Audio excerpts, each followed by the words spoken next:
Here's a class notice. Take note. Tell me what you think.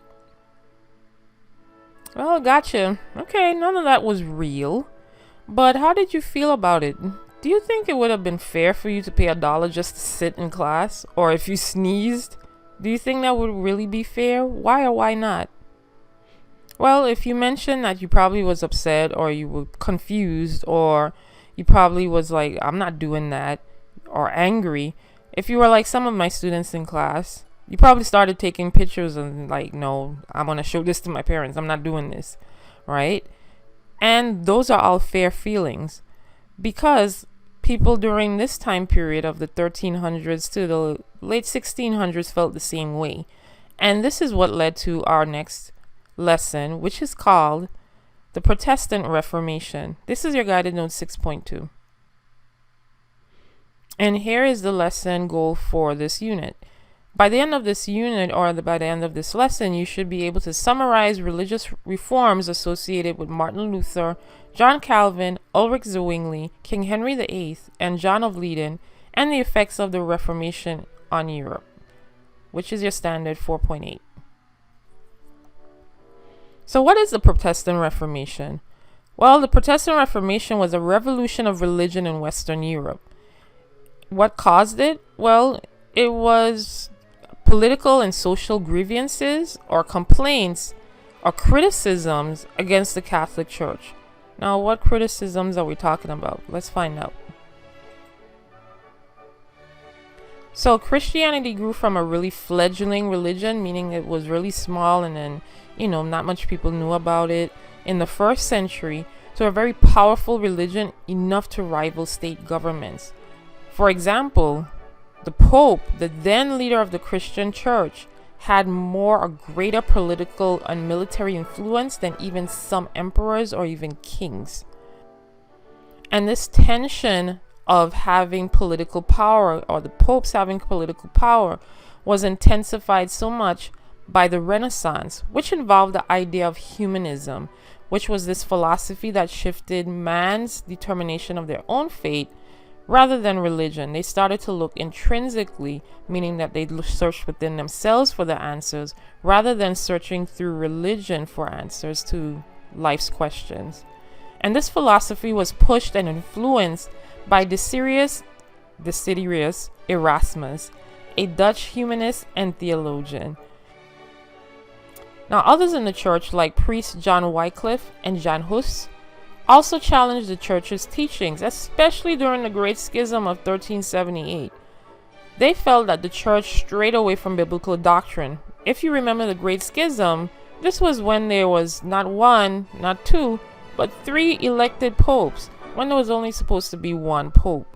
And many of them were complaining, or they were challenging each other in terms of the seat of power and authority over the Christian church.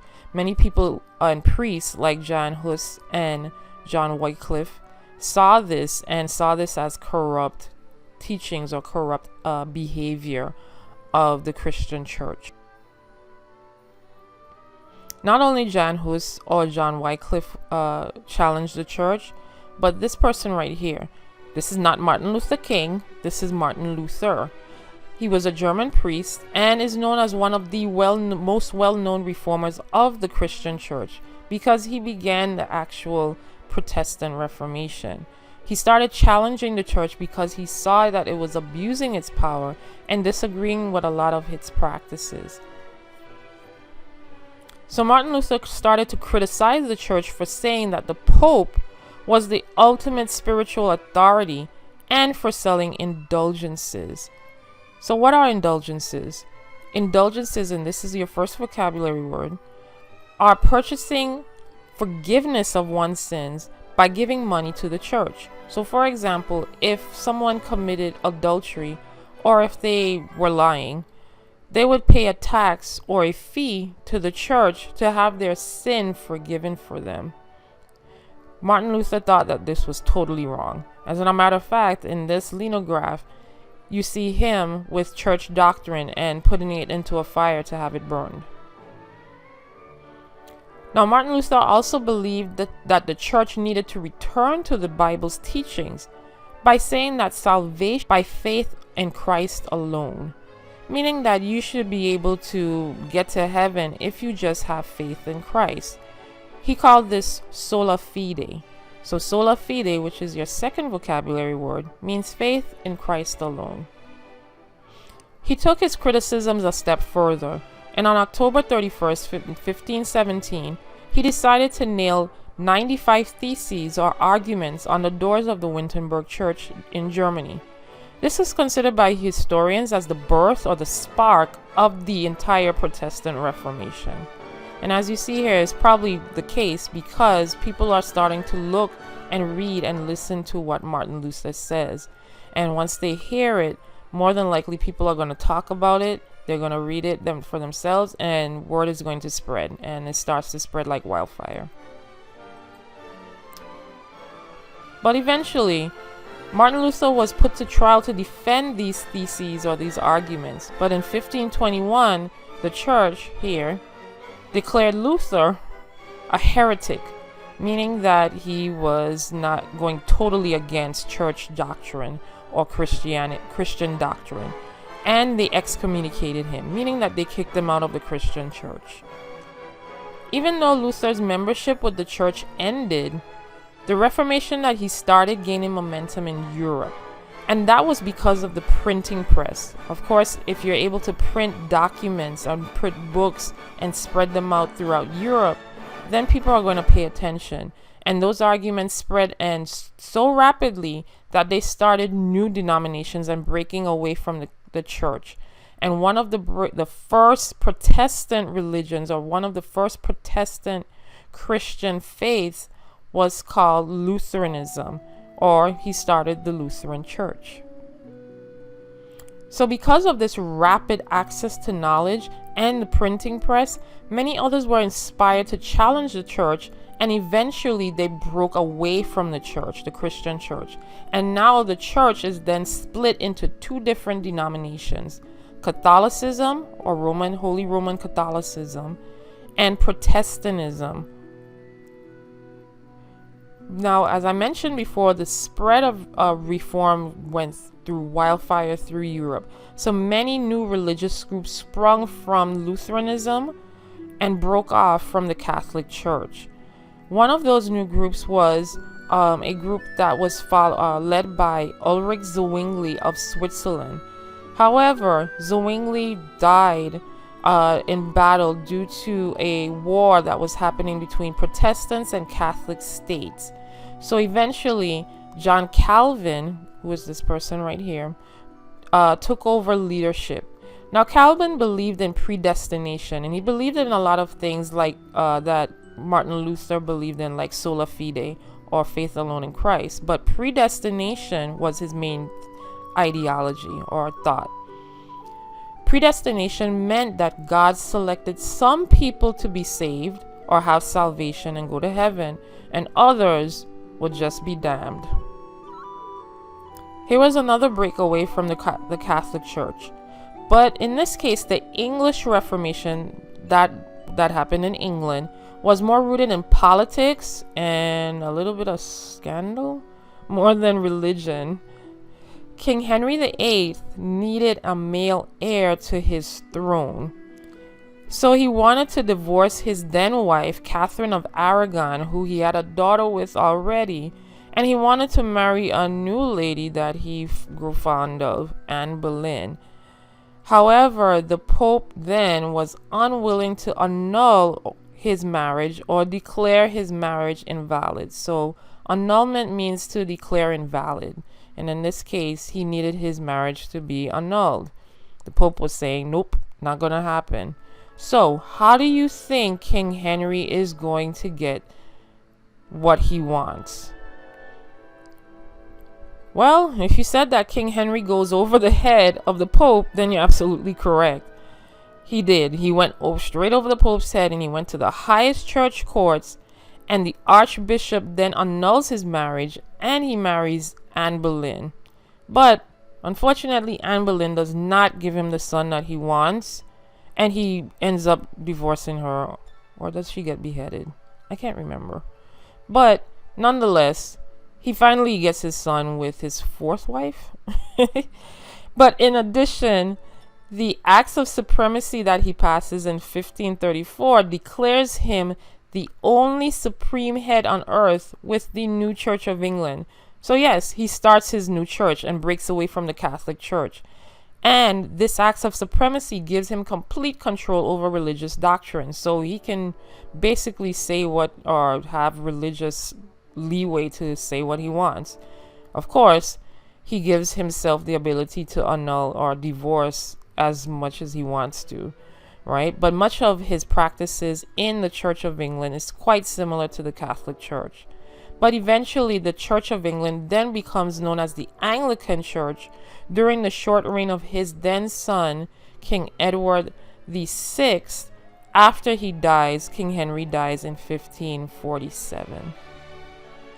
So there was a group of people in Europe that grew with a strong opposition of giving too much power to the state government over church doctrine and affairs.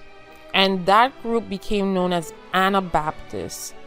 Anabaptists believed in a complete separation of church and state. Does that sound familiar? It probably does. So if you said that separation of church and state sounds like a lot like U.S. politics, then you're actually right.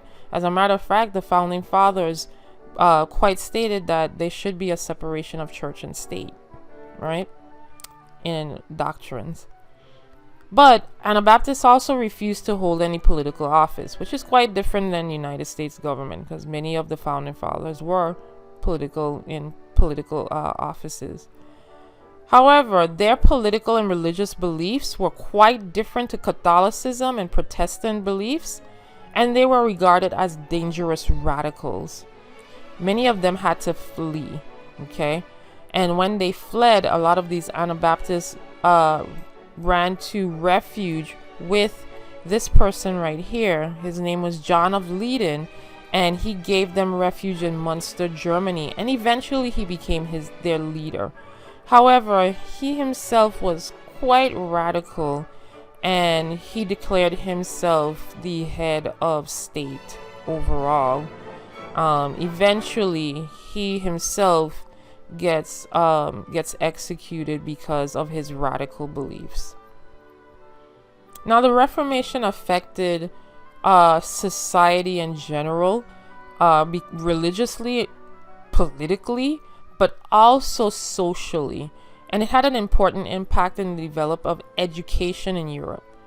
Martin Luther, the same Martin Luther that we talked about with the 95 Theses, believed that all children should have an education provided by the state, and he urged German cities and villages to provide schools paid for by the public. Does this sound familiar?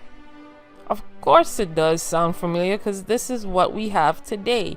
If you are listening and you're in my class, you are in a public or state provided education right now, right? So that comes from here. Now, although Luther embraced marriage, and in his sect of Christianity, Lutheranism, or the Lutheran Church allowed clergy to marry, both Luther and Calvinism, or John Calvin, held traditional views of gender roles for women. So they saw women should be obedient servants to their husband and be the ones to cook, clean, and bear the children. Now, even though Europe experienced a revolution with the Protestant Reformation, there was still a lot of anti-Semitism that remained commonplace in Europe even after the Reformation. Martin Luther expected Jews to conform to Lutheranism, or his Christian sect, and when they didn't, he suggested that their homes and synagogues be burnt down. That is quite anti-Semitic. Many Jews who did not convert to a Protestant faith were forced to live in segregated areas, and those segregated areas for Jews that did not convert and stuck to their religion of Judaism, they lived in a place called ghettos, and this is where the word ghettos come from. So let's apply it. Use the following political cartoon to answer the questions in your guided notes and in Edpuzzle. Let me know, what do you think this is about, this political cartoon, and how does it apply to what we've been talking about in this lesson? So if you said this was Martin Luther and him nailing the 95 Theses on the Wittenberg Church, then you're absolutely right. Because here, if you look at this, this says the Wittenberg Kirche, and Kirche is church in German, and it also has that caption right here, right? The Wittenberg Church. And if you said that this is showcasing the Protestant Reformation, then you're absolutely correct. This is actually the showing of the Protestant Reformation and how that started. Good job. So thanks for listening, and this was an awesome experience to teach you about the Renaissance and Reformation. What did you find interesting about this lesson? Let me know, and I will see you in the next video. Have a good one.